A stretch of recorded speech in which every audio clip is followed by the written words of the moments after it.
Hi friends, welcome back to Parcham classes. This is Piyush, English mentor. Vocabulary के session में हम discuss कर रहे हैं निमोनिक्स के थ्रू बहुत सारे वर्ड्स को आसान बनाना जो आपके एग्जाम में मल्टीपल टाइम्स रिपीट हो चुके हैं। तो आई होप आप इस जर्नी को एंजॉय कर रहे होगे और रोज आप नए नए वर्ड्स को सीख रहे होगे लॉन्ग टर्म तक, जिससे आपके दिमाग में वो रह पाए। ऐसे ही हम मल्टीपल वर्ड्स को और ज्यादा सीखेंगे। चलिए शुरू करते हैं आज की क्लास को और देखते हैं कौन सा फर्स्ट वर्ड है जिसपे हमको डील करना है।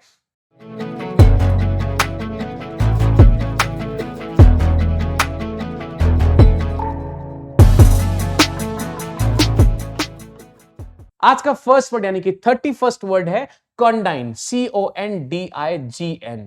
कॉन्डाइन, इसको इस तरीके से पढ़ते हैं। जरा ध्यान से देखिए, आपके सामने एक कैलेंडर का डे खुला हुआ है। ये 14 तारीख है।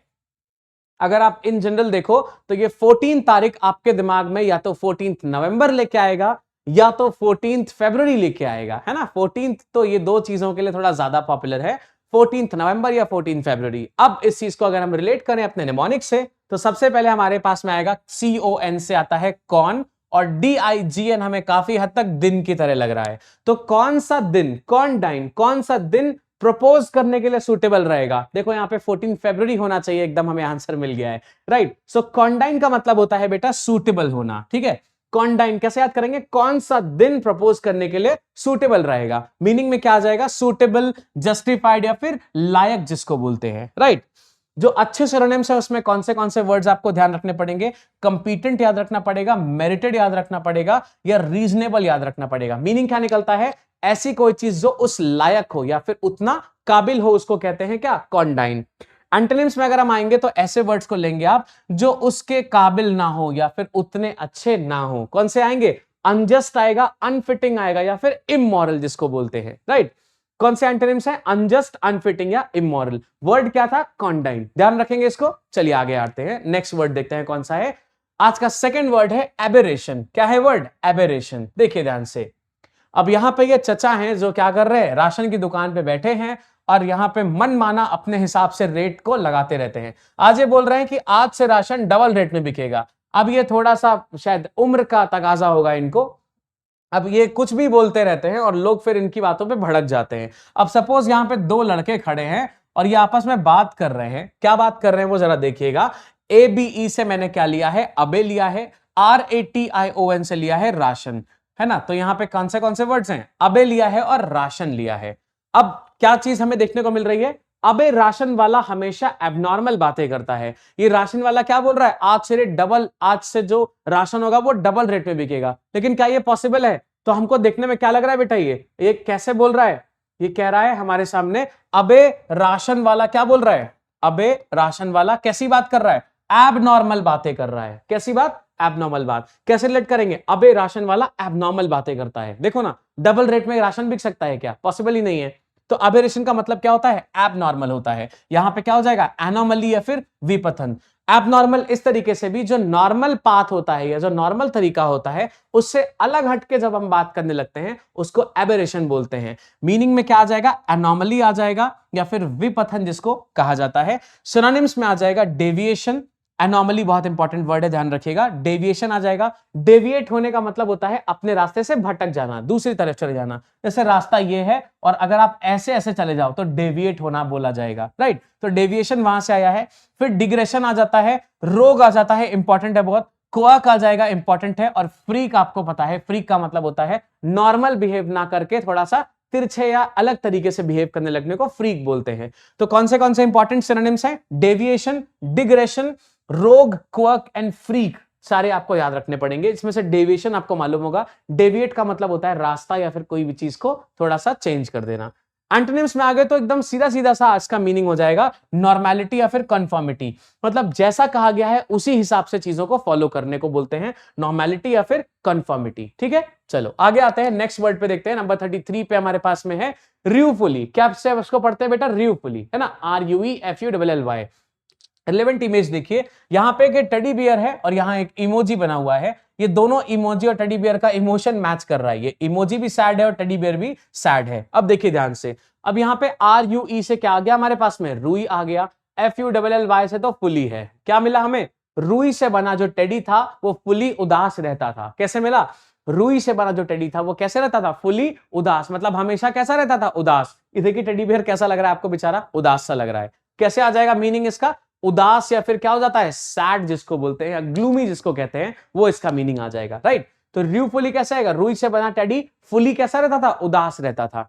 मीनिंग देखेंगे तो सैडली या सैड आ जाएगा, जिसको उदास कहते हैं। सिनोनिम्स में अगर हम आएंगे तो कई सारे वर्ड्स हैं, ध्यान रखेंगे सारे। ये यहाँ पे पहला वर्ड आता है मोर्नफुली, मतलब जिसमें कराहने की या उदासी वाले थोड़े कॉन्टेक्स्ट आते हैं। डोलफुली भी इंपॉर्टेंट है, ध्यान रखना पड़ेगा आपको। रिसेंटफुली, रिसेंटमेंट का मतलब होता है उदास या फिर थोड़ा मुरझाने जैसा। बिटरली का मतलब भी होता है जो एकदम पॉजिटिव इमोशंस या खुशी को ना दिखा रहा हो। कौन से वर्ड्स हैं, मोर्नफुली है, डोलफुली है, रिसेंटफुली और बिटरली है। ध्यान रहेंगे सारे वर्ड्स इंपॉर्टेंट है सिनोनिम्स में, मोर्नफुली, डोलफुली, रिसेंटफुली और बिटरली, कोई सा भी छोड़ नहीं सकते हैं। बिटरली के आने की चांसेस थोड़ी सी कम है क्योंकि ये थोड़ा सा कॉमन वर्ड है। बाकी मोर्नफुली, डोलफुली और रिसेंटफुली आप अच्छे से याद रखिएगा। एंटोनिम्स में आएंगे तो यहां पे जैसे उदास है इसका मीनिंग, तो जो एंटोनिम या ऑपोजिट वर्ड होगा उसका मतलब खुशी वाला निकल रहा होगा, है ना। तो कौन सा वर्ड होगा, जॉयफुली या फिर ब्लिसफुली। तो कौन से मीनिंग्स निकलेंगे इसके, जॉयफुली या ब्लिसफुली के मीनिंग्स कैसे निकलेंगे, पॉजिटिव, यानी कि जॉयफुली और ब्लिसफुली का मतलब होता है खुश होना, खुशी वाले इमोशंस को दिखाना। चलिए नंबर 34 पे आएंगे, वर्ड है डाइवल्ज। कैसे पढ़ेंगे बेटा इसको, डाइवल्ज। सामने इमेज देखिए, यहां पे आ गया है। अब आपने देखा होगा जब भी कोई फेस्टिवल आता है, बहुत सारे अलग अलग ब्रांड्स होते हैं जो आपको अलग अलग ऑफर्स देते हैं, है ना। ऐसे ही काम क्या कर रहा है, एलजी ब्रांड भी ऐसा ही काम कर रहा है। एलजी आपने ब्रांड सुना होगा, ये आपको कुछ ऑफर्स दे रहा है मस्त। यहाँ पे 8 करोड़ जीत सकते हैं आप, यहाँ पे फ्रिज, वॉशिंग मशीन, सब कुछ आप जीत सकते हैं। ऐसे कुछ ऑफर्स निकल के आए हैं। अब ये वैलिड नहीं है, तो एलजी का सामान का प्रमोशन नहीं कर रहा हूं मैं, ये कभी इन्होंने निकाला होगा बोनांजा टाइप का जिसमें आप जीत सकते हैं। चलिए देखते हैं। अब यहाँ पे DIVUL से क्या लिया है मैंने, दिवाली लिया है, और LG हमको यहाँ पे ब्रांड का नाम मिल गया। तो दिवाली में LG, डाइवल्ज, दिवाली में LG ने नए ऑफर्स डिस्क्लोज किए। डिस्क्लोज करने का मतलब क्या होता है, सामने लाना, जो अभी तक बंद है उसको सामने लेके आना, ठीक है। मीनिंग क्या निकल रहा है, दिवाली में LG ने क्या किया, नए नए ऑफर्स डिस्क्लोज किए या फिर लोगों के सामने लाके रख दिए। मीनिंग्स में क्या आएगा, डिस्क्लोज करना या फिर रहस्य खोलना, इसका मीनिंग आ जाएगा। सिनोनिम्स यानी कि सिमिलर मीनिंग्स की अगर आप बात करोगे, कौन से इंपॉर्टेंट है, पहले आएगा रिवील, ये आप ऑलरेडी जानते होंगे। इंपार्ट आपको ध्यान रखना होगा, इंपार्ट का मतलब होता है जो भी चीज आपके पास है वो दूसरों तक पहुंचा देना। प्रोक्लेम आ जाएगा, इंपॉर्टेंट वर्ड्स है। Then promulgate is also very important. कौन से वर्ड ध्यान रखने हैं, reveal, impart, proclaim and promulgate, ठीक है। चलो एंटोनिम्स में आते हैं, कंसील आ जाता है। कंसील का मतलब होता है छुपा देना किसी चीज को। तो जैसे यहाँ पे डाइवल्स का मतलब है रहस्य खोलना, वैसे एंटोनिम्स में क्या आ जाएगा, रहस्य को छुपा देना है, फिर किसी भी बात को दबा देने से यहाँ पे मीनिंग रहेगा, ठीक है। अगला अगर हम देखें नंबर 35 पे, तो हमारे पास में क्या वर्ड है बेटा, डिस्कॉर्ड है। क्या वर्ड है, डिस्कॉर्ड है। जरा इमेज देखिए, यहाँ पे इमेज है आपके सामने, ये दो लोग हैं। यहां पे कह रहा है गलती कैसे हुई, ये आदमी जो है इसको दूसरे वाले को डांट रहा है और कह रहा है गलती कैसे हुई, देखिए इसका कॉलर पकड़ लिया है।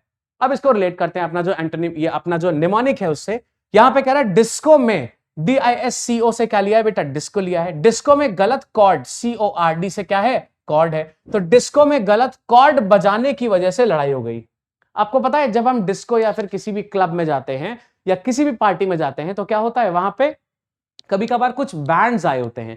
उन बैंड मेंबर्स को जब भी कुछ भी बजाना होता है, कोई भी इंस्ट्रूमेंट, तो कॉर्ड के थ्रू वो इंस्ट्रूमेंट बनता है। लेकिन जैसे आपने किसी कोई कॉर्ड गलत बजा दी तो इंस्ट्रूमेंट की आवाज बड़ी अजीब सी आएगी। यहां पे भी शायद यही हुआ है, डिस्को में कॉर्ड गलत बजाने की वजह से लड़ाई हो गई, ठीक है। क्या हो रहा है, लड़ाई हो जा रही है। मीनिंग क्या निकलेगा, स्ट्राइफ इसको बोलते हैं और लड़ाई बोलते हैं। स्ट्राइफ इंपॉर्टेंट है, ध्यान रखना पड़ेगा।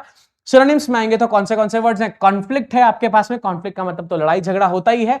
हॉस्टिलिटी का मतलब होता है दुश्मनी वाली कंडीशन पे आ जाना। तो क्या प्यार मोहब्बत से भी ऐसा हो सकता है, नहीं हो सकता। तो हॉस्टिलिटी का मतलब क्या होता है, दुश्मनी वाले कॉन्टेक्स्ट से या फिर लड़ाई झगड़े वाले कॉन्टेक्स्ट पे होना। जैंगलिंग इंपॉर्टेंट है, ध्यान रखना पड़ेगा।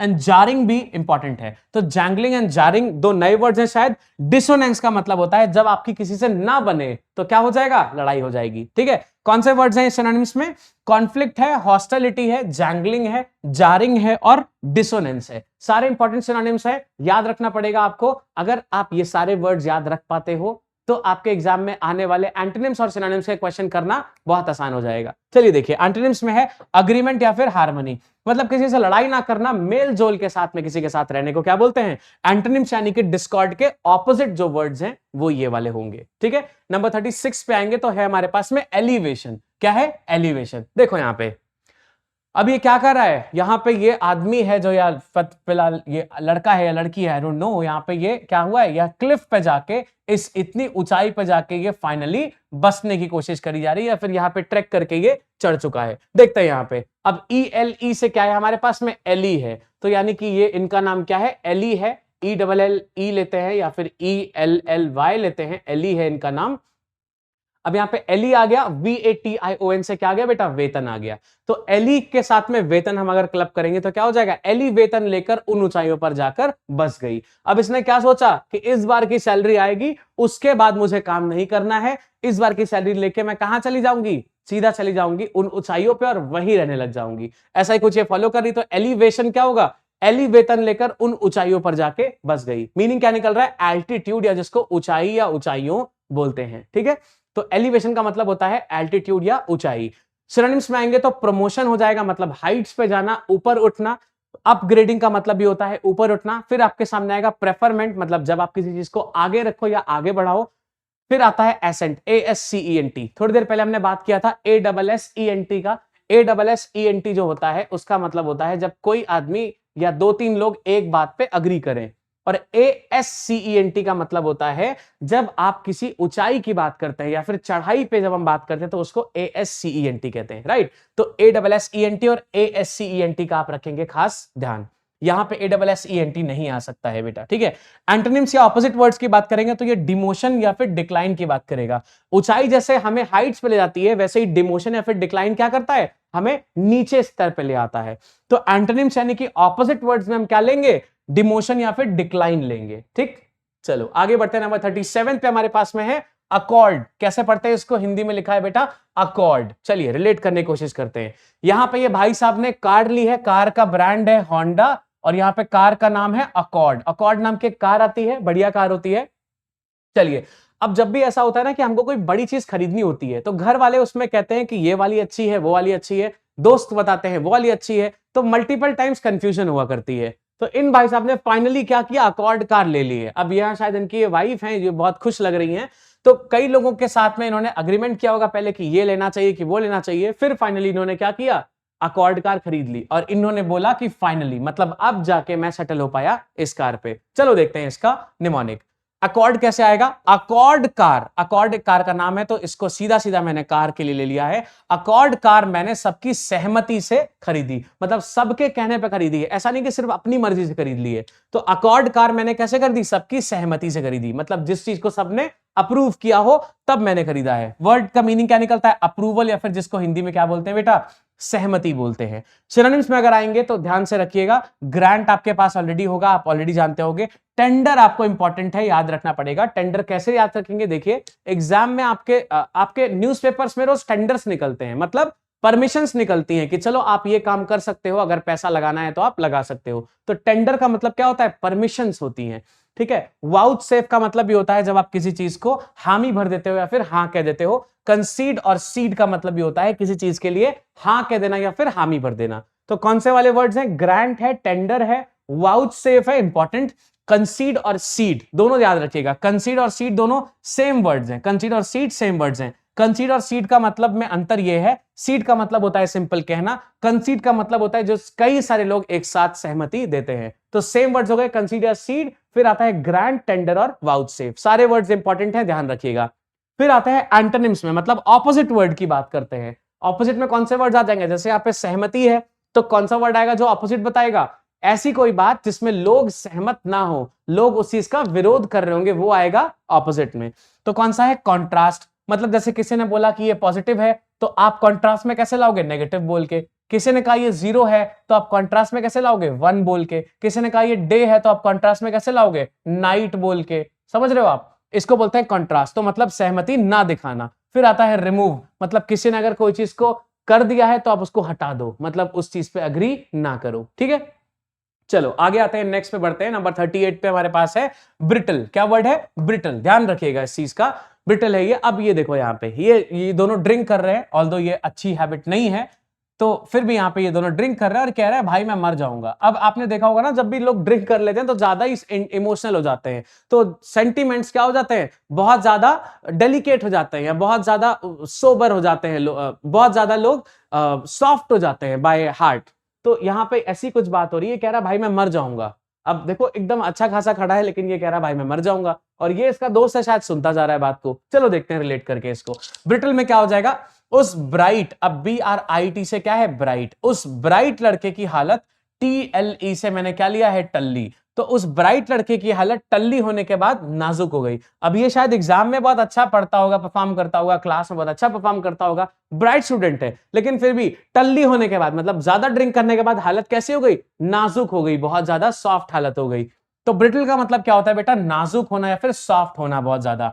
तो ब्रिटल कैसे लेंगे, कनेक्ट कैसे करेंगे, उस ब्राइट लड़के की हालत टल्ली, TLE से टल्ली होने के बाद कैसे हो गई, नाजुक हो गई बहुत ज्यादा। ठीक है, फ्रेजाइल होता है इसका मीनिंग, हिंदी में इसको नाजुक बोलते हैं। आपने देखा होगा जब आपके घर में कोई क्रॉकरी आती है, कप आता है, या फिर कुछ भी ऐसी चीज आती है जो बहुत ज्यादा डेलिकेट होती है, तो हम क्या देखते हैं, उस पर लिखा होता है फ्रेजाइल, है ना। ये फ्रेजाइल का मतलब क्या होता है, बहुत नाजुक है, इसको आराम से पकड़ें वरना ये छूट गया अगर तो टूट जाएगा। तो फ्रेजाइल होता है नाजुक के लिए। डेलिकेट भी इसी के लिए वर्ड यूज होता है, इंपॉर्टेंट है, ध्यान रखना पड़ेगा। फ्रांजिबल भी इंपॉर्टेंट है, मल्टीपल टाइम्स एग्जाम में यूज हुआ है। कौन से वर्ड्स हैं, फ्रेजाइल है, डेलिकेट है और फ्रांजिबल है, ध्यान रखिएगा। एंटोनिम्स की अगर हम बात करेंगे तो नाजुक का ऑपोजिट क्या हो जाएगा, ऐसा जो जल्दी टूटे ना, कोई भी परिस्थिति में एडजस्ट हो जाए, उसको बोलते हैं हम इसका एंटोनिम। तो वर्ड्स क्या है, फ्लेक्सिबल है और रिसिलियंट है। फ्लेक्सिबल मतलब कभी नहीं टूट रहा है, कैसे भी आप उसको ट्रीट कर दोगे। रिसिलियंट का मतलब है चाहे उस पर पत्थर से वार करो या उसको पटक दो, वो नहीं टूटेगा। तो फ्लेक्सिबल और रिसिलियंट हो जाते हैं ब्रिटल का ऑपोजिट। क्लियर, चलो 39 पे आते हैं। ये है डिसहेवेल्ड। क्या वर्ड है, डिसहेवेल्ड, ऐसे आप इसको डिसहेवेल्ड इस तरह से पढ़ोगे। यहां पे देखो, यहां पे क्या किया है, पूरी डाइनिंग टेबल पे लाइट्स लगा डाली है खूब सारी, और खाने वाने के अंदर तक पूरा लाइट लगा दिया है। कुछ लोग को अच्छा लगेगा, कुछ लोग को अच्छा नहीं लगेगा। यहाँ पे लिखा है वंडरफुल, लेकिन शायद किसी को पसंद ना आए। खाने के अंदर कौन लाइट लगाता है, देखो यहाँ पे प्लेट के अंदर तक लाइट लगा दिया है, अजीब सा ही काम कर दिया है। चलो देखो यहाँ पे, अब यहाँ पे लिखा है डिश, DISH से क्या मिल गया बेटा, डिश लिख गया। फिर यहाँ पे क्या मिल गया, हेवल्स, HEVELL, हेवल्स से हमने यहाँ पे हेवल ले लिया। फिर LED आपको यहां से मिल रहा है, तो क्या हो जा रहा है, उस डिश को हेवल्स LED से सजाने का प्लान बहुत गंदा था। अब यहाँ पे जिसने ये मतलब सोचा है, उसके हिसाब से ये अच्छा नहीं लग रहा है, ये जो सजा हुआ है अच्छा नहीं लगा रहा है। तो कैसे मिलेगा हमें, उस डिश को हेवल्स LED से सजाने का प्लान कैसा था, बहुत गंदा था, बहुत बेकार था। तो डिसहेवेल्ड का मतलब क्या होता है बेटा, अनटाइडी या फिर गंदा जिसको बोलते हैं। समझ आ गया आपको। चलिए देखिए कौन से इंपॉर्टेंट सिनोनिम्स हैं जो एग्जाम के लिए आपको याद रखने हैं। पहला है स्क्रफी। कौन सा वर्ड है, स्क्रफी, इंपॉर्टेंट है। टसल्ड इसको बोलते हैं, टसल्ड इंपॉर्टेंट वर्ड है। रंपल्ड का मतलब भी होता है क्या, बेकार होना, अच्छा ना लगना। मेसी का मतलब होता है जब सब कुछ एक साथ ही मिला जुला सा हो, आपको समझ ही ना आ रहा हो कौन सी चीज कैसी है। तो स्क्रफी, टसल्ड, रंपल्ड और मेसी, ये चारों वर्ड्स इंपॉर्टेंट हैं। इसमें से सारे वर्ड्स मल्टीपल टाइम्स रिपीट हुए हैं, ध्यान से इनको नोट कर लीजिए, इंपॉर्टेंट वर्ड्स हैं। अगर ये सारे वर्ड्स आते होंगे, एंटोनिम सिनोनिम के सारे क्वेश्चंस आप आराम से कर पाओगे एग्जाम में, राइट। चलो एंटोनिम्स में अगर हम आते हैं, मतलब ऑपोजिट वर्ड्स में आते हैं, तो जैसे गंदा का मतलब क्या होता है, बिल्कुल बेकार, तो इसका ऑपोजिट क्या लेना पड़ेगा, ऐसी कोई चीज जो साफ हो। अनटाइडी का मतलब होता है गंदा, टाइडी का मतलब क्या होता है बेटा, जो साफ हो, एकदम साफ सुथरा, क्लीन, और बाकी नीट का मतलब तो साफ होता ही है। ठीक है, चलो आते हैं आज के लास्ट वर्ड की तरफ। ये है हमारे पास में डोरमेंट। क्या वर्ड है, डोरमेंट। हिंदी में इसको ऐसे पढ़ सकते हैं। यहां पे देखिए एक अंकल जी हैं जो डोर के बाहर पे सोए हुए हैं, डोर के बाहर एकदम मस्त आराम से लेटे हैं, सो रहे हैं। चलिए देखिए इसको कैसे याद कर सकते हैं। DOR से हमने क्या लिया है बेटा, डोर लिया है। डोर पे आया हुआ मैन, MAN से क्या है, मैन है। डोरमेंट, डोर पे आया हुआ मैन, मिल रहा है ना, एकदम रिलेवेंट। देखो डोर पे आया हुआ मैन स्लीपिंग की हालत में था, बेचारा सो रहा था। डोर पे आया है, सो रहा है। डोर पे आया हुआ मैन कैसी हालत में है, स्लीपिंग की हालत में। डोरमेंट का मीनिंग क्या निकलेगा, स्लीपी। हिंदी में क्या निकलता है, निष्क्रिय, मतलब जो ऐसा कुछ एक्टिविटी ना दिखा रहा हो, ऐसे लग रहा हो कि सो ही रहा है। ठीक है, उसको बोलते हैं डोरमेंट या स्लीपी। सिनोनिम्स में आएंगे तो अस्लीप हो जाएगा, फिर आ जाएगा स्लम्बरिंग, फिर आ जाएगा ड्राउजी, फिर आ जाएगा सोपोरिफिक, फिर आपके सामने है सुपाइन, फिर है क्विसेंट, फिर है फैलो। आपके सामने कई सारे वर्ड्स यहां पे लिखे हुए हैं, लेकिन आपके दिमाग में क्वेश्चन आ सकता है कि क्या ये सारे इंपॉर्टेंट हैं, तो डेफिनेटली आपको ये सारे ध्यान रखने पड़ेंगे। कौन से हैं, पहला है अस्लीप, फिर है slumbering, then we have drowsy, फिर है सोपोरिफिक, फिर है सुपाइन, क्विसेंट एंड फैलो।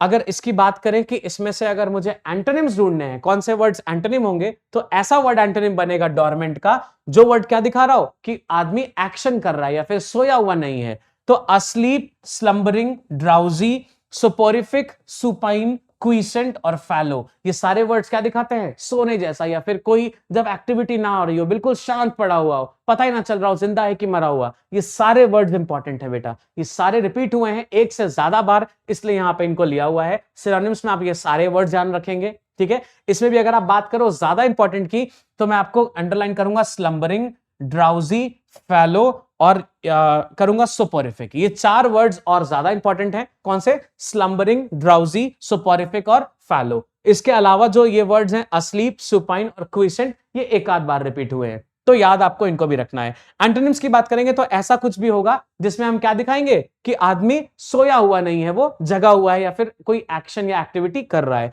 कौन से आ जाएंगे? अवेक आ जाएगा या फिर स्लीपी आ जाएगा। स्लीपी में क्या हो रहा है? सोने जैसा लग रहा है लेकिन सोया नहीं हुआ है, तो स्लीपी भी लगभग लगभग एंटोनिम में आ जाएगा। तो एंटोनिम यानी कि ऑपोजिट में हमारे पास में आएंगे डोरमेंट के अवेक और स्लीपी, ध्यान रहेगा। सो आज के लिए हमारे पास थे इतने ही वर्ड्स। आई होप आपको ये सारे वर्ड्स याद हो गए होंगे साथ साथ में। अगर ऐसा ही है सो शो अस योर लाइक, ताकि मैं समझ जाऊं कि आपको ये एक्चुअली में सीरीज जो है वोकैबुलरी वाली वो हेल्पफुल लग रही है। Till then see you next in next video. आप अपना ध्यान रखिए और प्रैक्टिस को जरूर करते रहिए। Thank you.